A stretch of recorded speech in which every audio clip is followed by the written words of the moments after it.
Stendin əsas hissəsi mənzil və iqlim əlaqəsi mövzusuna yönəlmiş innovativ startap layihələrinə ayrılıb.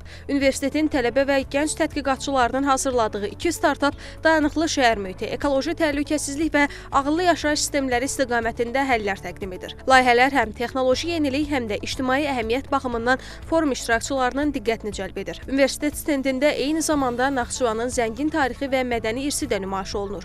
Burada qədim diyarın memarlıq nümunələri, tarixi abidələri, milli dəyərləri, turizm potensialı və müasir inkişaf göstəriciləri haqqında məlumatlar verilir. Xüsusilə Möminə Xatun türbəsi, Əlincə qalası və digər tarixi məkanlarla bağlı vizual materiallar ziyarətçilərdə böyük maraq yaradır. Forumda Naxçıvan Dövlət Universitetinin iştirakı ali təhsil müəssisəsinin beynəlxalq əməkdaşlıq imkanlarının genişləndirilməsi, innovasiya potensialının nümayiş etdirilməsi və Azərbaycanın qədim diyarı olan Naxçıvanın dünya ictimaiyyətinə tanıdılması baxımından mühüm əhəmiyyət daşıyır. Universitet nümayəndələri forum iştirakçıları ilə görüşlər keçirərək gələcək əməkdaşlıq perspektivləri, dayanıqlı inkişaf məqsədləri və gənclərin innovasiya ekosistemində rolu barədə müzakirələr aparırlar. Naxçıvan Dövlət Universitetinin bu fon üstü iştirakı universitetin elm, innovasiya və beynəlxalq platformada fəal təmsilçilik strategiyasının növbəti uğurlu addımlarından biri kimi qiymətləndirilir. Tərlan İbrahimova, Sura Bəşirova, NTV Xəbər.